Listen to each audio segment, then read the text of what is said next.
苏珊没想到海伦娜竟然毫不犹豫的就拒绝了罗斯柴尔德现任家主的拜访请求。毕竟这是全世界最顶尖家族的掌舵人，执掌资产何止万亿，放眼全球也无人能出其右。这样的人主动登门拜访，别说对北欧皇室，就算是对不列颠皇室来说也是蓬荜生辉。苏珊在知道霍华德要来拜访的时候，心里又惊又喜，赶紧来向海伦娜汇报这个好消息。可没想到海伦娜竟然对此完全不感兴趣，于是他赶紧又低声提醒海伦娜，女皇陛下，对方是罗斯柴尔德家族现任族长，而且又是亲自登门想要求见拜访，就这么回绝是不是不太合适？海伦娜非常淡然地说道，没什么不合适的，直接把我原话告诉他就可以了。苏珊出于常识和职业素养，觉得海伦娜不应该拒绝霍华德见面的请求，但海伦娜的态度十分坚决，她知道自己现在不应该再出言劝说，于是便只能将求助的眼光看向了一旁的老女皇，希望老女皇能够劝一劝海伦娜。苏珊不知道海伦娜为什么拒绝霍华德，但老女皇心知肚明，霍华德之所以放低姿态来求见一位20多岁的北欧女皇，并不是因为他真的把海伦娜看在眼里，一切的一切都是海伦娜背后的叶晨以及叶晨的神奇丹药，所以海伦娜对霍华德高傲一些也是应该的。毕竟当你成为强者的代言人时，你面对其他人就一定要足够强势，否则你丢的不是你的面子，而是你身后那位强者的面子。于是他便朝着苏珊使了个眼色，让她先行退下。苏珊见心思缜密的老女皇也这个态度，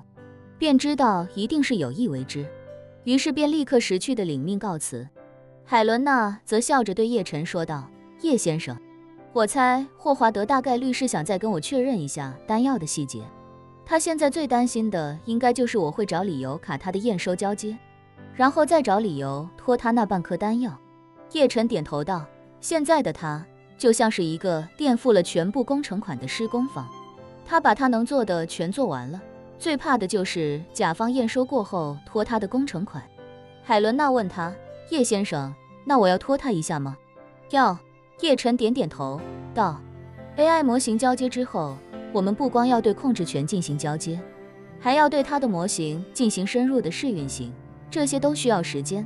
没有确保一切正常运转之前，丹药是不会给他的，到时候就让他在北欧待着，随时等候你的召唤。好的，叶先生。海伦娜对叶晨自然言听计从，叶晨怎么决定，他就怎么执行。随后4人移步皇宫的宴会厅，为了谈话更加方便，待餐上齐之后，海伦娜便将所有侍从撤下，自己亲自起身为叶晨和奶奶倒酒，随后看向林婉儿，笑着问她，小婉喝点什么？橙汁怎么样？林婉儿尖尖一笑，指着海伦娜手中的红酒，开口道，我也喝红酒就好。海伦娜忙问，小婉满18周岁了吗？在北欧18岁以上才能喝酒，而且只能喝低度酒。林婉儿点点头，看着海伦娜的大眼睛清澈透明，眼中含笑地说道，姐姐放心，我满18岁了。海伦娜还是有些不太放心，又忍不住看向叶晨，满脸征求。叶晨咳嗽2声，对海伦娜说道，给他倒上吧，反正北欧的法律也管不了他。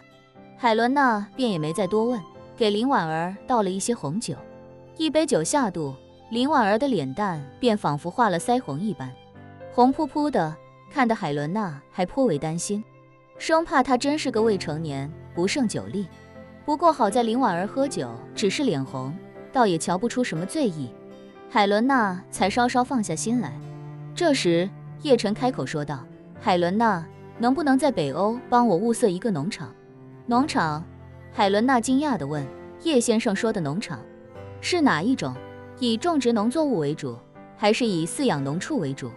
叶晨道，最好都有，规模不需要很大，但环境一定要好，而且地方一定要足够安全安静。海伦娜点点头，我稍后便吩咐人去物色，有合适的就整理好资料发给叶先生。叶晨又道，如果遇到合适的，到时候就辛苦你用北欧皇室的名义帮我买下来。没问题。4人用过晚饭，海伦娜便带着2人乘坐皇室的车辆，前往奥苏城感受奥苏城的夜景。而与此同时，李亚林与叶晨的二舅安凯峰也一同乘坐飞机抵达奥苏城。由于安家与华夏达成了深度投资的合作，华夏为了方便他们出行，也为了确保他们的人身安全，特地给他们完善了一套国内身份，用国内的身份进出海关，